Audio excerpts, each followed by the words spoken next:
തൃശൂർ കുന്നംകുളത്ത് 4ാം ക്ലാസ്സുകാരനെ വൈദികനായ അധ്യാപകൻ ക്രൂരമായി മർദ്ദിച്ചതായി പരാതി. ആർത്താഡ് ഹോളി ക്രോസ് വിദ്യാലയത്തിലെ വിദ്യാർത്ഥിക്കാണ് മർദ്ദനമേറ്റത്. സംഭവത്തിൽ സ്കൂളിലെ വൈസ് പ്രിൻസിപ്പൽ ഫാദർ ഫെബിൻ കുത്തൂരിനെതിരെ കുന്നംകുളം പോലീസ് കേസെടുത്തു.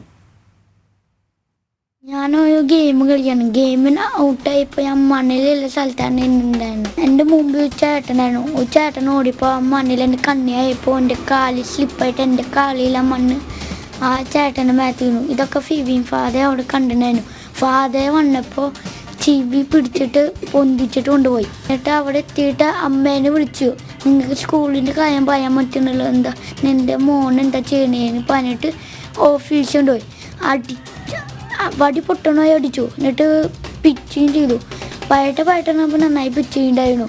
പിന്നെ എനിക്ക് സോഡ പൊക്കാൻ പറ്റില്ല. സോഡ പൊക്കുമ്പോൾ എനിക്ക് വാൻ എടുക്കണ്ടായിരുന്നു. എനിക്ക് കാലുകൊണ്ട് വാൻ എടുക്കണ്ടായിരുന്നു.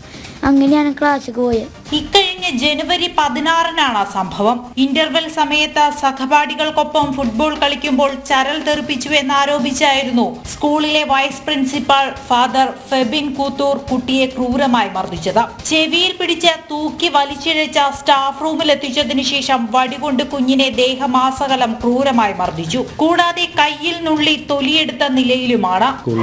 ഉച്ചയ്ക്ക് ഇന്റർവെല്ലിന്റെ ടൈമിൽ ഫുട്ബോൾ കളിക്കുമ്പോൾ മണ്ണ് പാറി എന്ന് പറഞ്ഞ കാരണം പറഞ്ഞപ്പോൾ വൈസ് പ്രിൻസിപ്പാൾ അച്ഛൻ അവനെ ചെവി തൂക്കി പിടിച്ച് സ്റ്റാഫ് റൂമിൻ്റെ അവിടെ കൊണ്ടുപോയി അകാരമായി പീഡിപ്പിച്ചു. വടി പൊട്ടുന്ന വരെ കുട്ടീനെ അടിക്കുകയാണ് ചെയ്തത്. പിന്നെ അതിന് ശേഷം കയ്യുമ്മ നുള്ളിയിട്ട് തോലെടുത്ത് കളഞ്ഞു. ഇത് വളരെ ഒരു വിഷമമുള്ള ഒരു കാര്യമാണ്. ഇതിനെതിരെ ഞങ്ങൾ പരാതി കൊടുത്തിട്ടുണ്ട്. ചൈൽഡ് ലൈനിൽ പരാതി കൊടുത്തിട്ടുണ്ട്. മൊഴിയെടുപ്പ് കാര്യങ്ങൾ നടന്നിട്ടുണ്ട്. CAയുടെ ഓഫീസിലും മൊഴിയെടുപ്പും FIRും കാര്യങ്ങളൊക്കെ കഴിഞ്ഞിട്ടുണ്ട്. മർദ്ദനത്തെ തുടർന്ന് കുഞ്ഞിനെ വീട്ടുകാർ കുന്നംകുളം താലൂക്ക് ആശുപത്രിയിൽ എത്തിച്ച ചികിത്സ നൽകി. ആശുപത്രി അധികൃതർ കുന്നംകുളം പോലീസിൽ വിവരമറിയിച്ചതിനെ തുടർന്ന് പോലീസ് കുട്ടിയുടെ മൊഴി രേഖപ്പെടുത്തിയ ശേഷം BNS ആക്ട് പ്രകാരവും ജുവനൈൽ ജസ്റ്റിസ് ആക്ട് പ്രകാരവും കേസെടുത്തു. കുട്ടിയുടെ മാതാപിതാക്കൾ ചൈൽഡ് ലൈനിൽ പരാതി നൽകിയതിനെ തുടർന്ന് ചൈൽഡ് ലൈൻ അധികൃതരും കുട്ടിയുടെ മൊഴി രേഖപ്പെടുത്തിയിട്ടുണ്ട്.